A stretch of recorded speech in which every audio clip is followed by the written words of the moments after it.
I was born female. I excelled at school, married my college sweetheart, and had 2 wonderful children. After graduation, I built a great career. We appeared to be the model Singaporean family. For the first 35 years of my life, I lived the Singapore dream, which, as it turns out, didn't include instructions on what to do when you realize that you're in the wrong dream. From the age of 12, I've been suppressing a deep desire to become male, a desire my environment taught me was wrong.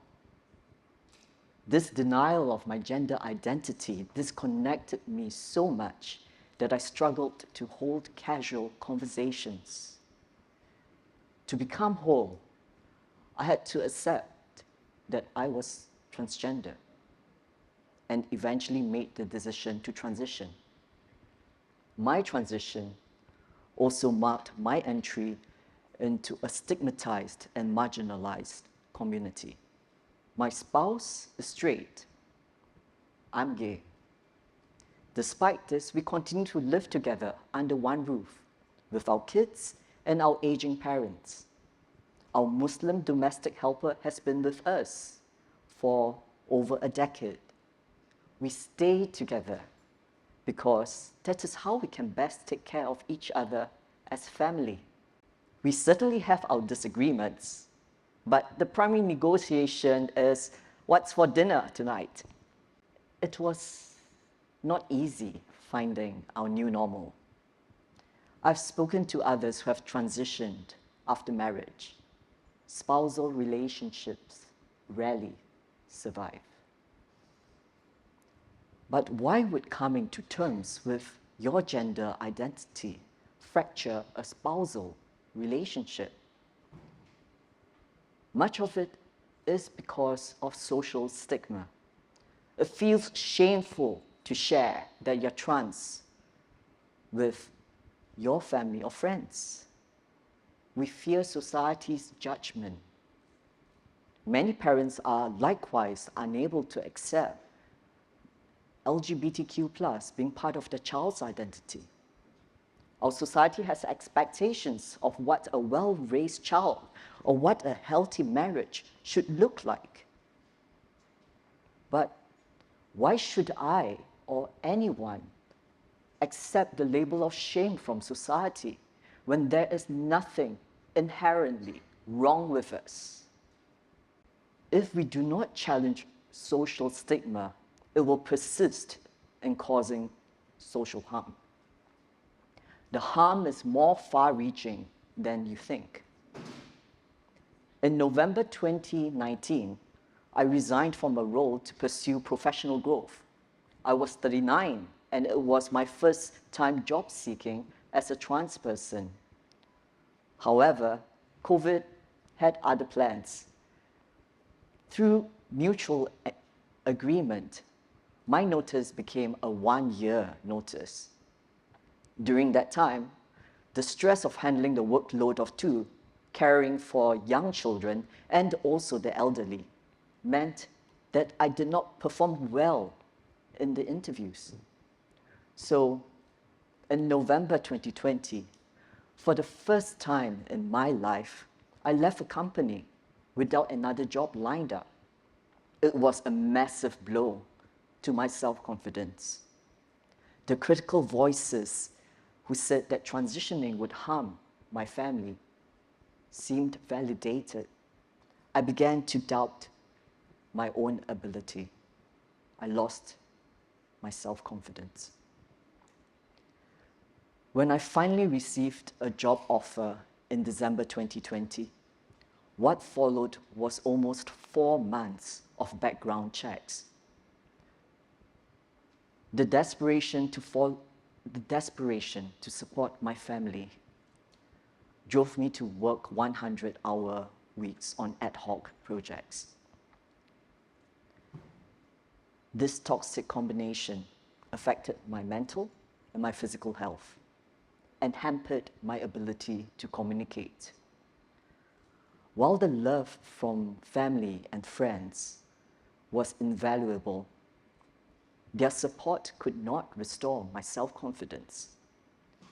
My recovery came through the unwavering belief from professional mentors and associates whom I respected.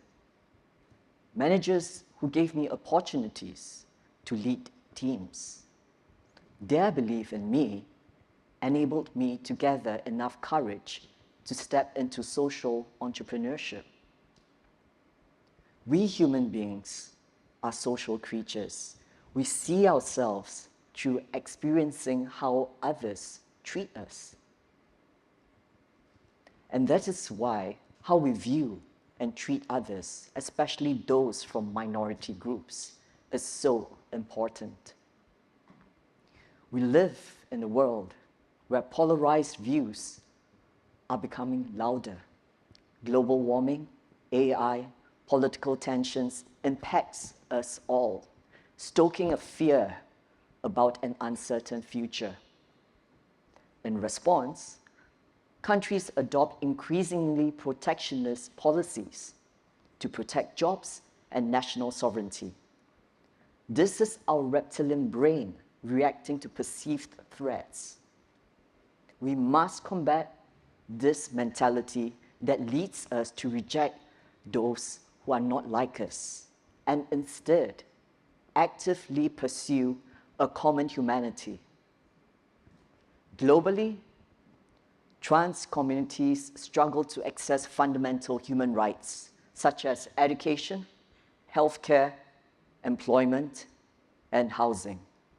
In many places, changing a gender marker is not possible or requires major surgeries we may not medically need or may not be able to afford. When moving across borders, trans individuals have to review more factors than most cisgender people. Trans people moving from villages to cities for jobs may face violence or housing discrimination based on their appearance or gender marker. Discrimination stems from biases. We all have biases because our understanding is always incomplete. The lack of empathy with others can lead to harassment, discrimination, violence, and wars. While changing policies to protect minorities can save lives, such changes are not permanent and can be reversed with a change in leadership. So, what does sustainable inclusion look like? How do we transcend opposing viewpoints to see ourselves as one humanity? We must first reevaluate what we honor. In today's world, CEO, politicians, and celebrities are often treated as VVIPs. By admiring those with power and wealth, we reinforce that respectability requires power or money. This perpetuates a cycle of comparison and a desire to possess more than what we actually need. Yet, the most significant people in our lives care little about our status. Choosing to live with less helps us to stand in solidarity with the less privileged. Consider this. Natural disasters and rising food prices disproportionately impact marginalized communities. Are we honoring the people working for humanity, or those whose success depletes our planet's resources and diminishes human dignity? We need to change the way we see others. When I was young, I believed that I worked hard and deserved to be rewarded. However, my perspective changed dramatically when my firstborn was diagnosed with autism at age of 3. In the years that followed, I came to terms that some subjects were just going to make her miserable, and her strengths would clearly lie in others. Her positivity brings immense joy to others and myself, and I hope that society never dims her bright light. In both my social and professional life, I've encountered many from the disability community who face barriers to employment due to biases, the lack of accommodation, and appropriate roles. We need to stop seeing the value of a human by their economic contribution. Enabling all to be part of society is what provides a sense of dignity. Acknowledging our common humanity also means dismantling the social stigmas that suggest some are less deserving of dignity. The World Health Organization reports that the LGBTQ+ community suffers significant health disparities due to stigma and discrimination, leading to severe physical and mental health consequences. We also face human rights violations such as violence, torture, criminalization, and involuntary medical procedures. Alarmingly, studies indicate that LGBTQ+ youths are 3 to 8 times more likely to experience suicidal thoughts. In November 2023, Priyanshu Yadav, a 16-year-old queer influencer from Madhya Pradesh, wore a sari for Diwali and posted their photo online. They received over 4,000 hate comments, rape, and death threats. Because of this bullying, Priyanshu Yadav is no longer with us in this world. Scores of deaths like Priyanshu's highlight the urgent need for change. Minority issues must be included and addressed in all public spheres. But on a personal level, what can each of us do to build a common humanity? I have learned that social stigma cannot always be challenged head-on. Labeling people as being discriminatory, xenophobic, misogynistic does not help. Everyone wants to believe that they are right. When you label someone's statement as hate speech and they believe that they are doing the right thing, it only convinces them that you are further wrong. It's hard to change minds through a social media debate. But social stigma disappears when we grow empathy through bridge building and where there is a supportive community. After speaking with many trans persons, I noticed that parental rejection is a common source of our pain.